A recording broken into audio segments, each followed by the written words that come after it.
राधे राधे दोस्तों, आप सभी का स्वागत है आपके अपने ही YouTube channel Sonu sir commerce classes में। तो पिछले कुछ वीडियो में हम लोग एरिथमेटिक प्रोग्रेशन चैप्टर का सारा क्वेश्चन सॉल्व कर चुके थे एग्ज़ाम टारगेट का। तो आज आपको बताने जा रहे हैं एग्ज़ाम टारगेट से ही ज्योमेट्रिक प्रोग्रेशन। तो चलिए वीडियो को शुरू करते हैं। तो ज्योमेट्रिक प्रोग्रेशन में सबसे पहले ज्योमेट्रिक प्रोग्रेशन का मतलब क्या होता है वो समझ लेते हैं। जो पहला नंबर होगा उसका मल्टीपल होगा दूसरा नंबर, यानी कंसेक्यूटिव नंबर्स का वो कॉमन रेशियो जो होगा वो मल्टीपल में बढ़ता जाएगा आपका, या तो वो रेसिप्रोकल भी हो सकता है। तो ज्योमेट्रिक प्रोग्रेशन का कुछ बेसिक फार्मूला है इसमें। ज्योमेट्रिक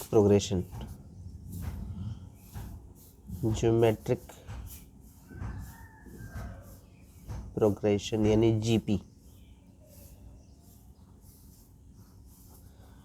जीपी का कुछ बेसिक फार्मूला है। जैसे अगर आपको लास्ट टर्म पता करना है तो टी एन का फॉर्मूला यूज़ कीजिएगा, ए इंटू आर का पावर में n-1। तो यहाँ पर टी एन का मतलब है लास्ट टर्म, ए का मतलब है यहाँ पर फर्स्ट टर्म, n का मतलब है यहाँ पर नंबर ऑफ टर्म्स, और r का मतलब है यहाँ पर कॉमन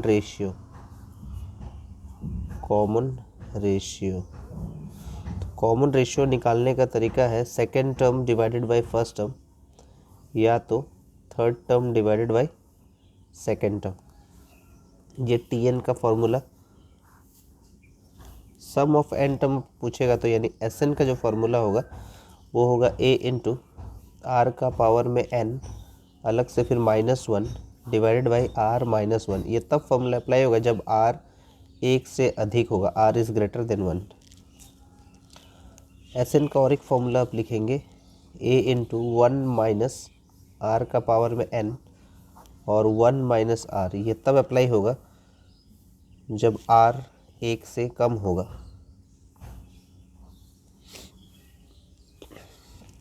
ये सम ऑफ एन टर्म के लिए, और एक इनफाइनाइट टर्म के लिए भी आपको क्वेश्चन में पूछा जा सकता है। सम ऑफ इनफाइनाइट टर्म के लिए तो ए डिवाइडेड बाई आर -1, आर जब एक से अधिक होगा तब ये फॉर्मूला अप्लाई होगा। और एस इनफाइनाइट टर्म के लिए और एक फॉर्मूला है ए डिवाइडेड बाई 1 माइनस आर। ये तब अप्लाई होगा जब आर एक से छोटा होगा। तो देखिए फॉर्मूला याद करने का तरीका है कि आर अगर ज़्यादा है तो आर सबसे पहले लिखेंगे, और आर अगर छोटा है तो आर को बाद में लिखेंगे, चाहे वो सम ऑफ इन्फिनिटी का हो या सम ऑफ nth टर्म के लिए हो। ठीक है, तो ये बेसिक चीज़ आपको याद रखना है क्योंकि क्वेश्चन में आपको फार्मूला भी पूछ लेता है, तो ये मल्टीपल चॉइस के लिए।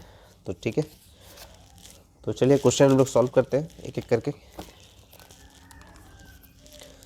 तो जैसे ज्योमेट्रिक प्रोग्रेशन का हम लोग को जो पहला क्वेश्चन दिया हुआ है वो है श्रेणी -128, 64, -32 का T12 क्या है, यानी T12 आपको यहाँ से कैलकुलेट करना है। तो T12 का वैल्यू हम लोग को फाइंड आउट करना है।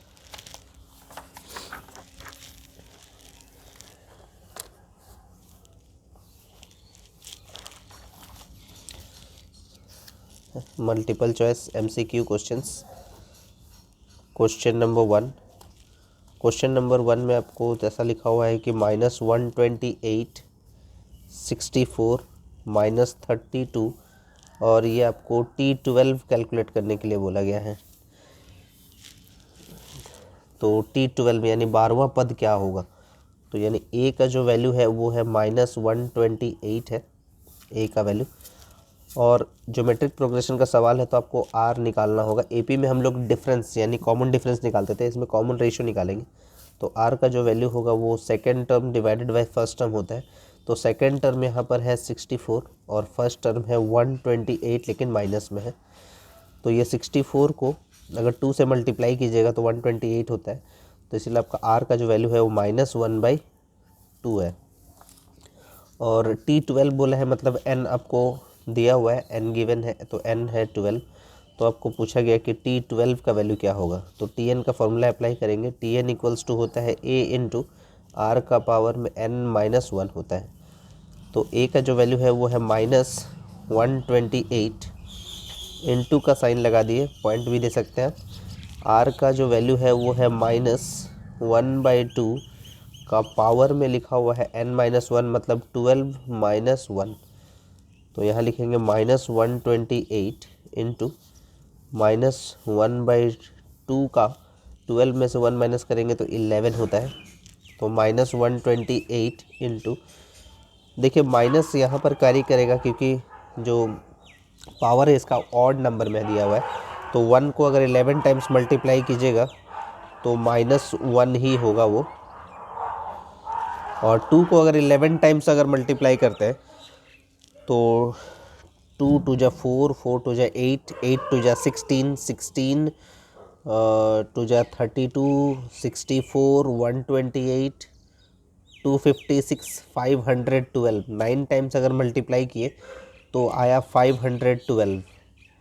512 को अगर 2 से मल्टीप्लाई कीजिएगा तो आ जाएगा 1024, और 1024 को 2 से मल्टीप्लाई कीजिएगा, 1024 को 2 से मल्टीप्लाई कीजिए तो आ जाएगा 2048, 2048 आ रहा है।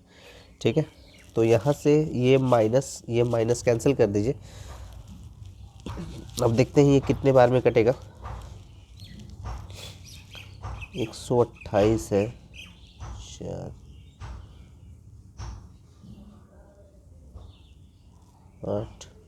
8 बार में देखते हैं।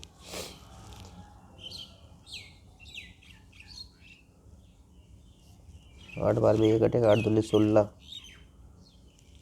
हाँ कट जाएगा। 8 दूनी 16, 4 बचा यानी 44, 8 बच्चे 40 और 8 छः 48, 8 एकम 8 और 8 छः 48 और 16 होता है 256।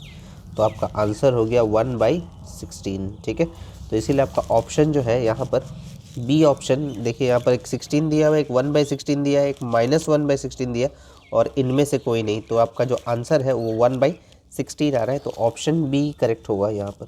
Option B is the correct answer, option B. लेकिन आपको जो आंसर दिया रहता है वो भी आप चेक कर लीजिएगा, तो उसमें आपको आंसर जो है शायद प्रिंटिंग मिस्टेक होगा, ए ऑप्शन दिया हुआ है, तो ए ऑप्शन तो नहीं हो सकता है, ऑप्शन बी सही होगा। ठीक है, ये आप लोग चेक कर लीजिएगा, लेकिन सही आंसर है 1/16, ऑप्शन बी।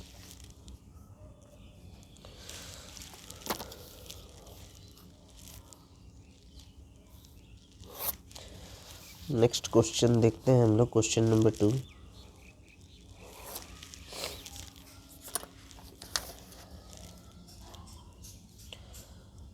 क्वेश्चन नंबर 2 में आपको दिया हुआ है 0.04, 0.04, 0.2 और 1 दिया हुआ है। तो फोर्थ टर्म क्या होगा, फोर्थ टर्म क्या होगा इसका।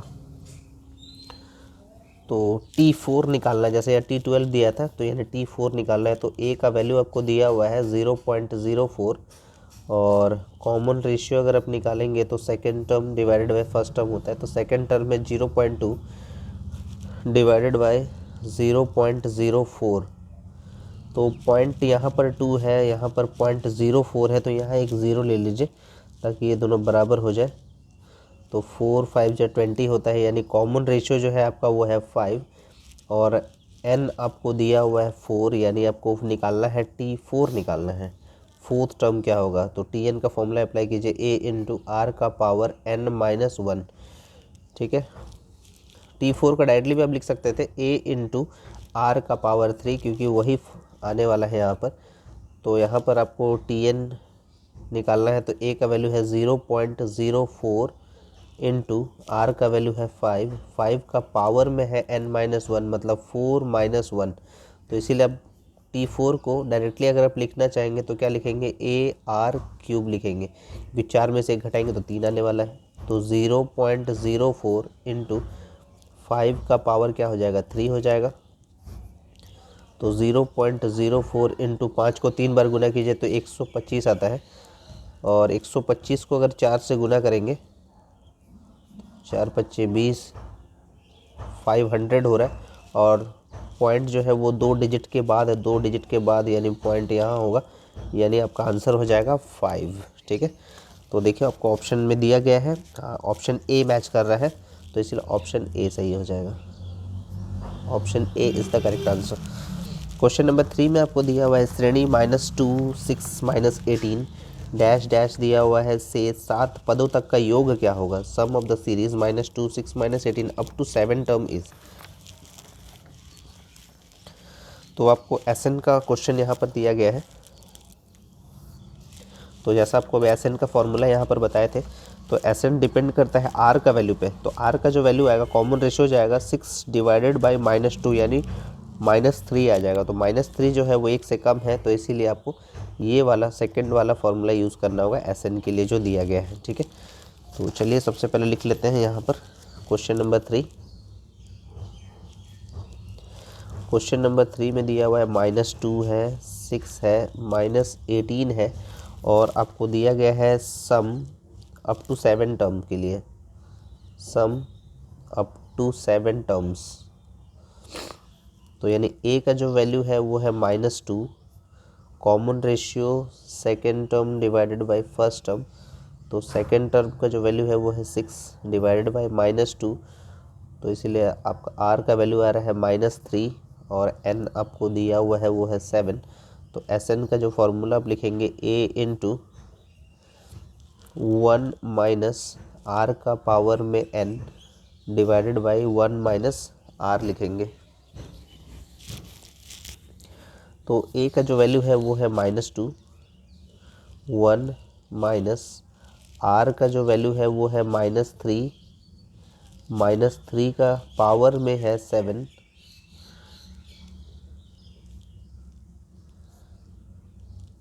डिवाइडेड बाई 1 माइनस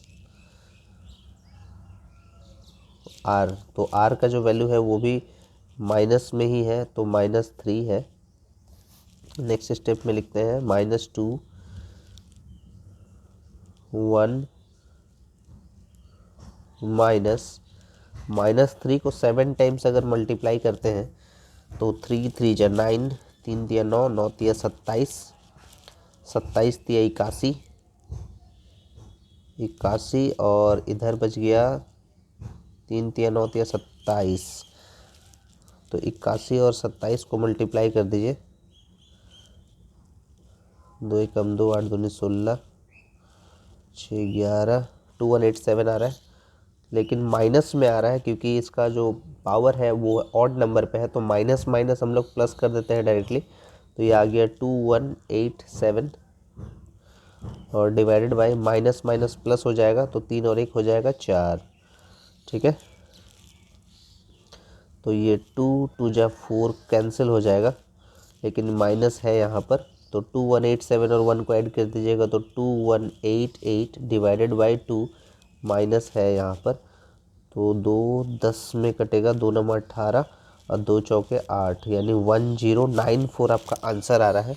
तो देखिए मैच कर रहा है क्या 1094, यहाँ पर मैच कर रहा है -1094। ऑप्शन सी सही है यहाँ पर, ऑप्शन सी करेक्ट हो जाएगा यहाँ पर। ठीक है, उम्मीद है सारे क्वेश्चन आंसर आपको समझ में आ रहे होंगे, सारे क्लियर हो रहे होंगे, तो इसी तरह से आप ध्यान देते रहिए। तो आगे बढ़ते हैं हम लोग क्वेश्चन नंबर 3 के बाद क्वेश्चन नंबर 4 में। तो क्वेश्चन नंबर 4 में आपको दिया गया है कि sum of the series 1 + 3 + 9 + 27 is 364 the number of terms, यानी आपको n निकालना है। सम ऑफ द सीरीज़ आपको दिया हुआ है। ठीक है, तो आपको n का वैल्यू पूछा गया है यहाँ पर कि n का वैल्यू क्या होगा। तो आपको यहाँ पर ये सम ऑफ द सीरीज़ मतलब ये आपको ये आपको SN दे दिया है 364 जो है आपको ये SN दे दिया है। तो पूछ रहे कि नंबर ऑफ टर्म्स क्या होगा। योगफल देखिए दिया हुआ है, योगफल 364 है। योगफल मतलब क्या हो गया, सम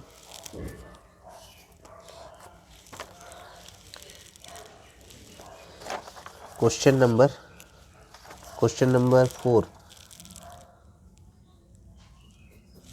क्वेश्चन नंबर 4 में आपको लिखा गया है 1 3 9, 1 + 3 + 9 + 27 और सम आपको दिया हुआ है कि 364 होगा। योगफल जो है वो आपको 364 है। तो नंबर ऑफ टर्म्स क्या होगा, ठीक है। तो सबसे पहले आप ए का वैल्यू लिख लीजिए। ए का वैल्यू क्या है, 1 है। कॉमन रेशियो निकाल लीजिए। कॉमन रेशियो क्या होगा, second term divide by first term. तो यहाँ पर जो सेकेंड टर्म है आपका वो है 3 और फर्स्ट टर्म है 1, तो इसको 3 लिखेंगे। और सम यानी एस एन आपको दिया हुआ है कि वो है 364 दिया हुआ है, तो आपको एन टर्म क्या होगा वो निकालना है। तो यहाँ पर आर यानी 3 है, यानी एक से अधिक है। तो आपको बताए थे कौन सा फॉर्मूला अप्लाई होगा, तो ये आर ज़्यादा है एक से, तो एस एन का ये फॉर्मूला यूज़ होगा। तो आप लिखेंगे S N equals to A into R का power n -1 divide by r-1, ये फॉर्मूला पे अप्लाई कीजिएगा, ठीक है। तो एस एन के बदले में, क्योंकि एस एन का वैल्यू दिया हुआ है, तो आप लिखेंगे 364, ए का वैल्यू है 1 और आर का वैल्यू है 3 और 3 का पावर n -1 डिवाइडेड बाई 3 - 1, ऐसा है। तो ये 3 में से 1 माइनस करेंगे तो 2 होगा, यानी 364 इंटू 2 और यहाँ आप लिखेंगे 3 का पावर n -1। तो 364 को 2 से मल्टीप्लाई कर दीजिए। देखिए ये 1 था, इसको अगर 1 से मल्टीप्लाई कीजिएगा तो कोई वैल्यू चेंजेस नहीं होगा, इसीलिए 1 को हम लोग इसी में मल्टीप्लाई कर दिए, तो 3n - 1 आ गया। और 3 में से 1 माइनस किए तो 2। तो ये मल्टीपल चॉइस क्वेश्चन है, इसलिए डायरेक्टली हम लोग इसको सॉल्व कर दिए। 2 से मल्टीप्लाई कर देंगे, 2 4 जा 8, 2 6 जा 12 और 3 2 जा 6, यानी 628। और ये माइनस में था, तो यहाँ पर इसको ऐड कर दिया जाएगा। 2 चौके 8, 2 6 12, ये 728 हो रहा है। 2 चौके 8, 2 6 12, 3 दूनी 6, 728 हो रहा है। और इसमें -1 था, तो एक जोड़ दीजिए इसमें, और ये 3 का पावर n है, ठीक है। तो ये 729 हो रहा है और 3 का पावर n है। तो 3 आपका क्या है, बेस है। तो 3 को कितना बार मल्टीप्लाई कीजिएगा कि 729 आएगा, ठीक है। तो 3 को कितने बार मल्टीप्लाई कीजिएगा कि 729 आएगा। तो एक काम कीजिए, आप एलसीएम ले लीजिए 729 का। 3 दूनी 6, 3 चौके 12, 3 तिया 9, 3 अट्ठे 24, 3 एकम 3, 3 27, 3 नंबर 27, 3 तिया 9, 1 2 3 4 5 6। तो 3 का जो पावर है वो 6, 3 को अगर 6 बार मल्टीप्लाई कीजिएगा तो 729 आएगा। और ये 3 का पावर n है, तो बेस कैंसिल हो गया, तो n का वैल्यू जो आएगा वो 6 आएगा। तो आपको वही पूछा था कि n क्या होगा, नंबर ऑफ टर्म्स क्या होगा, तो ये नंबर ऑफ टर्म्स क्या है, 6 है। तो देख लीजिए क्वेश्चन नंबर 4 का ऑप्शन ए मैच कर रहा है आपका, तो ऑप्शन ए सही हो जाएगा।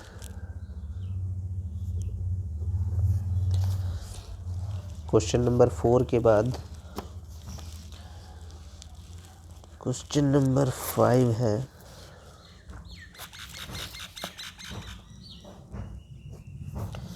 तो क्वेश्चन नंबर 5 में आपको दिया हुआ है 555, sum of the n terms of the series 5 55 555। बहुत ही लेंदी क्वेश्चन है, लेकिन बहुत ही आसान तरीके से आपको बताएंगे, ऑप्शन का ही इस्तेमाल करके आपको बताएंगे हम। तो सम ऑफ n टर्म दिया हुआ है इसमें, सम ऑफ n टर्म्स, जिसमें लिखा हुआ है 5 55 और 555 दिया हुआ है आपको, ठीक है। ये तो इसका ऑप्शन से ही आपको आंसर बताते हैं। तो देखिए जो पहला ऑप्शन है इसमें थोड़ा करेक्शन कर लीजिएगा, क्योंकि ये 5n, ये देखिए सब में -n लिखा हुआ है, तो इसमें भी क्या होगा, -n होगा, ठीक है ना। तो देखिए आपको प्रूव करके बताते हैं कैसे ये सॉल्व होगा। तो देखिए पहला ऑप्शन या दूसरा, देखिए दूसरा और तीसरा जो है सेम है, 5/n 10 का पावर n -1, ये दोनों सेम है। तो एक को ये पहला और दूसरा को सॉल्व करेंगे तो पता चल जाएगा ऑप्शन ए सही है कि ऑप्शन बी सही है। तो ऑप्शन लेके बना रहे, ठीक है, ऑप्शन लेके बना रहे। तो ऑप्शन ए में लिखा हुआ है कि 5/9 10/9 10 का पावर n -1 और यहाँ पर होगा -n, ठीक है। तो ऑप्शन ए को पहले सॉल्व कर लेते हैं। तो एक मान लेते हैं कि हम लोग जो n का वैल्यू है वो है 1, n क्या ले लेते हैं, 1 ले लेते हैं। तो इसका सम क्या आएगा, सम आना चाहिए आपका 5 आना चाहिए, क्योंकि सम क्या है 5। तो जैसे देखिए अगर पुट करते हैं तो 5/n, यहाँ हो गया 10/, ये हो गया 5/9, 10/9, और यहाँ हो गया 10, n का पावर में 1, यानी n का वैल्यू क्या है 1, -1 -1, n का जो वैल्यू है वो है 1। तो 5/9, यहाँ हो गया 10/9, 10 का पावर 1 मतलब 10, 10 में से 1 माइनस कर दीजिए तो कितना हो जाएगा, 9 हो जाएगा, और यहाँ पर -1 है। ठीक है, तो ये 9 कैंसिल कर लीजिए, तो 5/9 और 10 में से 1 गया तो 9 होता है, तो ये 9 कैंसिल हो गया, तो आपका आंसर आ रहा है 5। तो ये प्रूव हुआ कि सम जो है वो 5 है। देखते हैं ऑप्शन बी में, ऑप्शन बी में भी क्या ऐसे ही आता है कुछ। तो 5/9, इसमें बस इतना ही लिखा हुआ है कि 10 का पावर n है, -1 है, और फिर अलग से लिखा हुआ है -n लिखा हुआ है ऐसा। तो यहाँ पर जो है 5/9, 10 का पावर 1, क्योंकि n का वैल्यू हम लोग 1 लिए हैं, -1 और -1 ले लेते हैं यहाँ पर। ठीक है ना,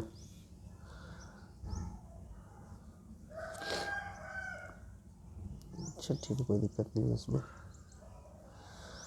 तो जैसे यहाँ पर लिखा हुआ है 5/9, 10 का पावर 1 मतलब 10, 10 में से 1 घटा दिए 9 हो गया, और -1 कर दिए, ये 9 कैंसिल हो गया। तो 5 में से अगर 1 घटाएंगे तो ये आता है 4, लेकिन आपको सम चाहिए था, 5 चाहिए था, तो इसीलिए क्या हो जाएगा, ये आपका ऑप्शन जो है ए सही हो जाएगा।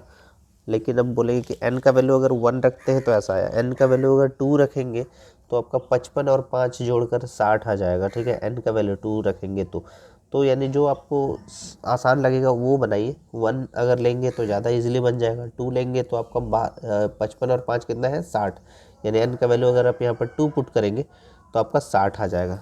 ठीक है, देखिए उसको भी प्रूफ कर लेते हैं। तो n का वैल्यू अगर आप 2 एज्यूम करते हैं तो क्या होगा। ठीक है, तो जैसे यहाँ पर लिखा हुआ है कि 5/9, 10/9, और ये 10 का पावर 2 -1, और यहाँ पर -1 रख लेते हैं। 10 का पावर 2, यहाँ पर n का वैल्यू क्या है 2 है, तो ये लिखेंगे तो क्या लिखेंगे 5/9, यहाँ लिखेंगे 10/9, 10 का स्क्वायर मतलब 100, 100 में से 1 माइनस कर दीजिए 99, तो 99 से गुना हो जाएगा, और -2 कर दीजिए, तो 9 11, तो 10 को अगर 11 से गुना करेंगे तो 110 होता है, डायरेक्टली कर रहे हैं, और 110 में से अगर 2 माइनस करेंगे तो 108 होता है, और ये 12 9 108, तो 12 पच्चे कितना हो जाता है 60 हो जाता है। तो देखिए 55 और 5 जोड़ेंगे तो कितना आ गया 60 आ गया। तो ये आपका n का वैल्यू 2 रख के भी बना सकते हैं, n का वैल्यू 3 रख के बना सकते हैं, तो आपको जो अच्छा लगे उससे बनाइए। तो ये ऑप्शन ए आपका सही हो जाएगा, यानी क्वेश्चन नंबर 5 का ऑप्शन ए सही है। ठीक है, तो क्वेश्चन नंबर 5 तक हम लोग सॉल्व कर लिए हैं। उम्मीद है आपको ये आंसर पसंद आया होगा। उसके बाद क्वेश्चन नंबर जो है 6, क्वेश्चन नंबर 6 में आपको दिया हुआ है कि the sum of the series 1 + 2 + 4 + 8 to n terms will be, यानी n टर्म क्या होगा। क्वेश्चन नंबर 6, क्वेश्चन नंबर 6 में आपको दिया हुआ है सम ऑफ द सीरीज 1 + 2 + 4 + 8, यानी n टर्म्स तक के लिए। तो सम पूछा गया है इसमें, सम ऑफ n टर्म, तो सम ऑफ n टर्म मतलब Sn का वैल्यू, Sn का फॉर्मूला यूज़ करने से पहले a का वैल्यू लिख लीजिए, a का वैल्यू 1 है, और r का वैल्यू आप लिखेंगे second term divide by first term, तो सेकेंड टर्म है 2/1, इसका मतलब 2 है, और n तो आपको नहीं दिया हुआ है तो n ही है। तो Sn का फॉर्मूला, क्योंकि r का वैल्यू 2 आ चुका है, तो a × r का power n-1 divide by r-1, क्योंकि r इज़ ग्रेटर देन 1, तो a का वैल्यू 1 है, r का वैल्यू है 2, 2 का पावर में है n-1, और डिवाइड बाय 2-1, तो 2 में से 1 माइनस करेंगे तो 1 होता है, तो इसीलिए आपका आंसर हो जाएगा 2 का पावर n-1, तो ये आपका फाइनल आंसर हो गया। तो ये ऑप्शन देखिए मैच कर रहा है, 2 का पावर में n है, ये 2n-1 ये नहीं हो सकता, ये भी नहीं होगा, तो ऑप्शन ए सही हो जाएगा, ऑप्शन ए करेक्ट है। क्वेश्चन नंबर 7 की ओर आगे बढ़ते हैं हम लोग। XYZ जो है वो अगर जीपी में होगा तो कौन सा फॉर्मूला यहाँ पर अप्लाई होगा, ठीक है। बहुत ही सिंपल सा क्वेश्चन आपको दिया हुआ है कि XYZ जो है, X है, Y है, Z है, R इन जीपी। तो जीपी में ये जीएम का फॉर्मूला हम लोग यूज़ करते हैं, जब जीपी में ही ये जीएम का कॉन्सेप्ट आप यूज़ कर सकते हैं। तो जीएम में आप लिखते हैं फॉर्मूला √AB लिखते हैं, क्योंकि ये पहला नंबर और लास्ट नंबर को आप मल्टीप्लाई कर देते हैं, या फिर बीच वाले को आप लिखते हैं, जैसे यहाँ पर अगर आप लिखना चाहेंगे तो यहाँ जैसे y दिया हुआ है तो आप लिख सकते हैं y² = x × z लिख सकते हैं। कैसे वो आपको प्रूव कर रहे हैं, क्योंकि ये देखिए ये फर्स्ट टर्म है, ये सेकंड टर्म है, ये थर्ड टर्म है। तो कॉमन रेशियो का जब हम लोग फॉर्मूला यूज़ करते हैं तो लिखते हैं हम लोग second term divide by first term, या फिर third term divide by second term लिखते हैं। तो सेकंड टर्म का जो वैल्यू है वो है y, फर्स्ट टर्म जो है वो है x, थर्ड टर्म जो है वो है z, और जो सेकंड टर्म है वो है y। तो y को y से मल्टीप्लाई कीजिएगा तो y² आता है, और x को z से मल्टीप्लाई कीजिएगा तो xz आता है। तो मिडिल टर्म जो भी रहता है उसका स्क्वायर किया जाता है, ठीक है। ये रूट में भी फॉर्मूला आता है इसका, कि अगर दो नंबर के बीच में अगर पूछा जा रहा है तो √AB लिखते हैं हम लोग, यानी जो आपको नंबर दिया गया उसके हिसाब से आप सॉल्व कर सकते हैं। तो यहाँ पर हो जाएगा y² = xz हो जाएगा, या फिर या तो y आप ऐसा लिख सकते हैं x रूट में xz लिख सकते हैं, √xz लिख सकते हैं। y का वैल्यू अगर इसमें दिया रहता, लेकिन आपको दिया हुआ है यहाँ पर कि y² = xz दिया हुआ है, तो आपका जो ऑप्शन है ये मैच कर रहा है, क्योंकि आपको इसी फॉर्मूला के हिसाब से आप दो फार्मूला क्रिएट कर सकते हैं, या तो ये फॉर्मूला क्रिएट हो सकता है या तो ये फॉर्मूला क्रिएट हो सकता है। लेकिन आपको ऑप्शन देख लीजिए कौन सा दिया हुआ है, तो y² = xz लिखा हुआ है, तो ये आपका ऑप्शन मैच कर गया, तो आपका ऑप्शन ए सही हो जाएगा, ठीक है। तो ऑप्शन ए हो जाएगा करेक्ट आंसर इसका, क्वेश्चन नंबर 7 का। अब देखते हैं क्वेश्चन नंबर 8 में क्या दिया हुआ है। क्वेश्चन नंबर 8 में तो डायरेक्टली आप आंसर इसका कर सकते हैं, if the ratio of the consecutive terms of the progression are same then it is known as, यानी अगर प्रोग्रेशन का जो नंबर है वो अगर सेम रहता है, यानी कॉमन रेशियो यानी सार्व अंतर अगर वो सेम रहता है, तो उसको हम लोग कौन सा सीरीज़ बोलते हैं, उसको बोलते हैं ज्योमेट्रिक प्रोग्रेशन, यानी गुणोत्तर श्रेणी बोलते हैं।